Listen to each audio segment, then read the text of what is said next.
जय हिंद दोस्तों, वंदे मातरम। हम एक ऐसे देश में रहते हैं जहां पर आप प्रधानमंत्री को कुछ भी बोल सकते हैं। प्रधानमंत्री से मेरा मतलब है कि आप उनको कुछ भी बोल सकते हैं, उनको गाली दे सकते हैं, भला बुरा बोल सकते हैं, उनके परिवार को लेकर उंगली उठा सकते हैं, लेकिन फिर भी आपके खिलाफ कुछ नहीं होगा। लेकिन अगर आप एक परिवारवाद के लिए कुछ बोल देते हैं कि भाई हमें तो यही नहीं पता कि पार्टी का अध्यक्ष कौन है और कौन है जो फैसले ले रहा है, तो आपके घर के बाहर लोग इकट्ठा हो जाएंगे और नारेबाजी करने लगेंगे। और हम बोलते हैं कि फिर हम लोग एक फासिस्ट गवर्नमेंट के अंडर में हैं, जबकि मुझे तो ऐसा लग रहा है कि जो विपक्ष में बैठे हुए हैं वही फासिस्ट हैं। शत्रुघ्न सिन्हा बीजेपी में थे, उन्होंने बीजेपी को लेकर आवाज़ उठाई और ये कहा कि भाई बीजेपी सही काम नहीं कर रही है, पर उनके यहाँ पर जाकर किसी ने प्रदर्शन नहीं किया। जसवंत सिन्हा की हम बात करते हैं, उन्होंने भी बीजेपी के खिलाफ बोला, लेकिन फिर भी उनके खिलाफ किसी ने प्रदर्शन नहीं किया। और कपिल सिब्बल ने कांग्रेस की अध्यक्षता के ऊपर सवाल उठा दिए, तो देखिए उनका क्या हाल हुआ। उनको ये सब बता दिया गया कि भैया तुम तो इस पार्टी के आदमी ही नहीं हो, ऐसा लगता है तुम सिर्फ सोनिया जी को मतलब उनको हिलाने का काम कर रहे हो और कुछ नहीं, जिनने तुमको पहचान दी है। जो लोग ऐसी बातें कर रहे हैं उनको मैं एक चीज़ याद दिला दूं कि कांग्रेस पार्टी के जो अधिकतर केसेस रहते हैं ना, वो कपिल सिब्बल ही लड़ते हैं। अब ऐसे में आप ऐसे इंसान के खिलाफ प्रदर्शन कर रहे हो जो कहीं ना कहीं आपकी इज्जत बचाए हुए है, अगर वही आपके खिलाफ हो गया तो क्या होगा। और कपिल सिब्बल ने जो ये बातें कही है ना, ये बातें मतलब ऐसा नहीं कि किसी ने एकदम हड़बड़ाहट में बोल दी हो, नहीं, ये बहुत टाइम से जो अंदर उबलता रहता है, उसका एक बहुत बड़ा उदाहरण है जो निकलकर सामने आया कपिल सिब्बल के रूप में। इन्होंने पिछले साल भी इस प्रकार की आवाज़ उठाई थी कि भाई हमें एक अध्यक्ष के रूप में एक चुनाव करना चाहिए। जब चुनाव ये लोग 2019 में हारे, उसके बाद राहुल गांधी ने कहा था कि भैया मैं अध्यक्ष नहीं रहूँगा, आप पार्टी में चुनाव करा लीजिए, हमको कोई नए चेहरे की ज़रूरत है। नया चेहरा कौन बना? सोनिया गांधी। अब आप मुझे बताइए कि किस तरीके से ये पार्टी आगे बढ़ रही है। इवन मैं भी ये चीज़ बोलता हूँ कि इस समय भाजपा की इस देश में मोनोपॉली हो गई, और मोनोपॉली किसी भी क्षेत्र में हो वो खराब होती है। मोनोपॉली से यूँ समझिए कि अगर मुझे ये पेन खरीदना है और इस पेन को खरीदने के लिए मार्केट में मेरे पास सिर्फ एक दुकान है, तो ये 10 रुपये का पेन हो सकता है वो दुकान वाला मुझे 20 रुपये में बेचे, और मुझे वो चीज़ खरीदनी पड़ेगी क्योंकि मेरी मजबूरी है। और इस समय यही चीज़ भाजपा के साथ हो रही है। मैं ये नहीं बोल रहा कि वो 10 का 20 में बेच रही है, लेकिन भाजपा के सामने विपक्ष है ही नहीं। आप बताइए, विपक्ष को मतलब जितने भी विपक्षी दल हैं उन सभी को एक होना पड़ रहा है मोदी से लड़ने के लिए। तो ऐसे में कहीं ना कहीं ये डेमोक्रेसी की हार है।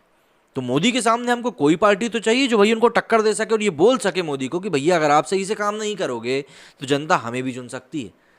और उसमें क्या गलत बोल रहे हैं कपिल सिब्बल कि हमको नया अध्यक्ष चाहिए?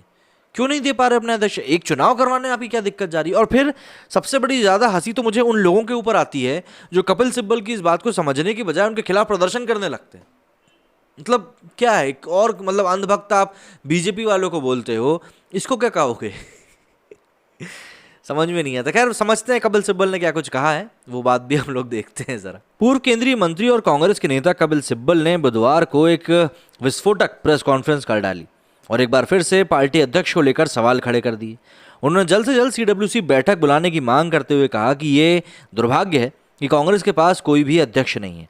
कांग्रेस वर्किंग कमेटी की बैठक बुलाने की मांग करते हुए सिब्बल ने पार्टी हाईकमान पर निशाना साधा। उन्होंने कहा कि मैं आपसे उन कांग्रेसियों की तरफ से बोल रहा हूं जिन्होंने पिछले साल अगस्त में कांग्रेस वर्किंग कमेटी और सेंट्रल इलेक्शन कमेटी को पार्टी अध्यक्ष के चुनाव के लिए पत्र लिखा था, और हम अभी तक उसका इंतजार कर रहे हैं। वो कहते हैं कि इंतज़ार की भी एक हद होती है। हम कब तक इंतज़ार करेंगे? हम सिर्फ एक मजबूत संगठनात्मक ढांचा चाहते हैं और कुछ बात होना चाहिए।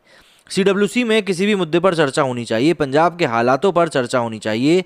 हम किसी के खिलाफ नहीं हैं, हम पार्टी के साथ हैं, लेकिन फैक्ट ये है कि हमारी पार्टी का कोई चुना हुआ अध्यक्ष ही नहीं है।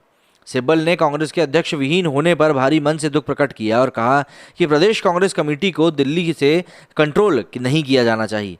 उन्होंने कहा कि मैं बहुत भारी मन से यहाँ आया हूँ, मैं उस पार्टी का हिस्सा हूँ जिसका गौरवशाली इतिहास रहा है। फिलहाल जो कंडीशन है उसे मैं नहीं देख सकता। हम चुनौतियों का सामना कर रहे हैं और आज पार्टी जिस कंडीशन में है उसे वहाँ नहीं होना चाहिए। कपिल सिब्बल ने कहा कि वो उन नेताओं में से नहीं है जो पार्टी छोड़कर चले जाएं, लेकिन वो इस चीज़ को विडंबना भी बताते हैं कि कभी केंद्रीय नेतृत्व के करीब रहने वाले नेताओं ने अब पार्टी छोड़ दी है। उन्होंने कहा कि कांग्रेस के लोग हमें छोड़कर चले गए, वो वापस आ जाएं, क्योंकि कांग्रेस ही ऐसी विचारधारा है जो इस देश की बुनियाद है, जिसके आधार पर हमारी रिपब्लिक बनी थी। पार्टी ही उनको बरकरार कर सकती है, ये चीज़ समझनी पड़ेगी। उन्होंने आगे कहा कि एक सीमावर्ती राज्य मतलब पंजाब, जहां कांग्रेस पार्टी के साथ ऐसा हो रहा है, इसका क्या मतलब है? इससे आईएसआई और पाकिस्तान को फ़ायदा है। कांग्रेस को ये चीज़ मेक श्योर करनी चाहिए कि वे एकजुट रहें। अगर किसी को दिक्कत है तो वो पार्टी के वरिष्ठ नेताओं से चर्चा करे, लेकिन ये ट्रेंड तो कांग्रेस में है ही नहीं। उल्लेखनीय है कि कपिल सिब्बल उन 23 नेताओं में से एक हैं जिन्होंने पिछले साल सोनिया गांधी को चिट्ठी लिखी थी और कांग्रेस अध्यक्ष का चुनाव कराने की मांग करी थी। पंजाब कांग्रेस के हालातों पर कपिल सिब्बल ने कहा कि कांग्रेस में अब कोई निर्वाचित अध्यक्ष नहीं है, हम नहीं जानते कि पार्टी के डिसीजन कौन ले रहा है। वे बोले कि हम G23 हैं, निश्चित रूप से जी हजूर 23 नहीं। पार्टी के सामने हम मुद्दों को यूं ही उठाते रहेंगे। कपिल सिब्बल ने आगे कहा कि हम शीर्ष नेतृत्व से बात करते रहेंगे, अपनी मांगों को दोहराना जारी रखेंगे। कपिल सिब्बल ने कांग्रेस नेतृत्व से कहा कि कांग्रेस कार्य समिति की बैठक तत्काल बुलाई जानी चाहिए ताकि इस पर चर्चा की जा सके कि पार्टी में आखिर चल क्या रहा है। लेकिन शायद कपिल सिब्बल ये बात भूल रहे हैं कि कांग्रेस में जो अब लीडरशिप का रोल लेकर बैठे हुए हैं वो ये चाहते नहीं है कि कोई उनको लीडर कहे या अध्यक्ष कहे, लेकिन अध्यक्ष पद से वो हटना भी नहीं चाहते हैं। जाहिर सी बात है, चुनाव होगा तो किसी और को चुना जाएगा, क्योंकि राहुल गांधी तो बड़े साझी ठोक कर बोल चुके हैं कि भैया अब वो अध्यक्ष नहीं बनेंगे। तो ऐसे में जब किसी और को चुना जाएगा तो उनको कोई ऐसी कठपुतली चाहिए जो उनके इशारों के ऊपर चल सके, और अगर कोई उनके इशारों के ऊपर नहीं चलेगा तो जाहिर सी बात है ये उनके ही लिए समस्या वाली बात हो जाएगी। और इसीलिए अध्यक्ष चुनाव कैसे हो सकते हैं इन हालातों में। अब ज़रा देख लेते हैं कुछ ट्विटर रिएक्शन की तरफ किस तरीके से कुछ लोग इसको लेकर रिएक्ट कर रहे हैं। एक नाराज कांग्रेस कार्यकर्ता ने कहा कि वो सुधारों की बात नहीं करते, हम भाजपा की दलाली करते हैं। सीधे तौर पर वो ये कह रहे हैं। कांग्रेस नेता अजय माकन ने भी कपिल सिब्बल पर निशाना साधा। माकन ने कहा कि पार्टी में हर किसी की सुनवाई होती है। सोनिया गांधी ने यह सुनिश्चित किया है कि कपिल सिब्बल संगठनात्मक पृष्ठभूमि न होने के बावजूद केंद्रीय मंत्रिमंडल के मंत्री बने। उन्होंने सिब्बल और G23 कांग्रेस नेताओं को सलाह दी कि उन्हें उस संगठन को नीचा नहीं दिखाना चाहिए जिसने उनको एक पहचान दी है। गौरतलब है कि कांग्रेस कार्यकर्ताओं के इस बर्ताव को देखने के बाद सोशल मीडिया पर प्रतिक्रिया आ रही है। शांतनु ठाकुर कहते हैं कि कांग्रेस के पतन का यही कारण है, अब वो चिंतन और मनन नहीं हो रहा और जो इसकी सलाह दे रहा है वो द्रोही करार दे दिया जाता है। पूर्ण रूपेण पर्सनल प्रॉपर्टी बना दी गई है कांग्रेस पार्टी। इसके बाद दीपक पहल कपिल सिब्बल का पक्ष लेते हुए कहते हैं कि वो नीचा नहीं दिखा रहे, बस सही कार्रवाई करने के लिए बोल रहे हैं। कांग्रेस का अपना अध्यक्ष चुनने में सक्षम नहीं है। अब 3 साल से ज़्यादा हो गए हैं तो कोई कैसे मानेगा कि ये अपना अध्यक्ष चुनेंगे। जाहिर सी बात है, चुनाव को हारे हुए 2019 में जो चुनाव हारे थे उसकी बात यहाँ पर हो रही है कि तब राहुल गांधी ने बोला था कि भैया एक कोई नया अध्यक्ष चुना जाए और मैं इस पार्टी का अध्यक्ष नहीं रहूँगा। लेकिन अभी इस प्रकार से कांग्रेस में जो भी कुछ उठापटक हुई है, जिस तरीके से राहुल गांधी प्रियंका गांधी के अलावा और कोई वहाँ पर लीडरशिप का चेहरा दिखाई नहीं दिया, उससे एक बात समझ में आती है कि भाई कहीं ना कहीं राहुल गांधी के अंदर की महत्वाकांक्षाएं अभी भी गई नहीं है कि वही कांग्रेस को लीड करें। प्रत्यक्ष तौर से ना सही, लेकिन अप्रत्यक्ष तौर से राहुल गांधी ही यही चीज़ करना चाहते हैं। लेकिन यही बात कई कांग्रेस के वरिष्ठ नेताओं को शायद अब खलने लगी है, या वो ये चाह रहे हैं कि भाई अगर आपको अध्यक्ष रहना भी है तो आप खुलकर ये चीज़ सामने आकर बोल दीजिए कि भाई आपको अध्यक्ष रहना है, बात वहीं की वहीं खत्म हो जाएगी। लेकिन बात बस यहीं आकर फंस जा रही है और गले की हड्डी बन जा रही है कि राहुल गांधी ये चीज़ समझ नहीं रहे हैं और पार्टी इसी कारण से लगातार ढलान की तरफ जा रही है और पता नहीं उस ढलान के ऊपर अब वो कैसे उठ पाएगी। बात वही आ जाती है कि भाजपा को अगर आप मोनोपोली करने दोगे तो कहीं ना कहीं फिर परेशानी तो आपको भी होगी, और अगर आप लड़ने में सक्षम हो, अगर आपके पास इस तरह के सिपाही मौजूद हैं, इस तरह के सैनिक मौजूद हैं जो आपकी इस लड़ाई को लड़ सकते हैं, तो आपको उन्हें नीचा नहीं दिखाना चाहिए।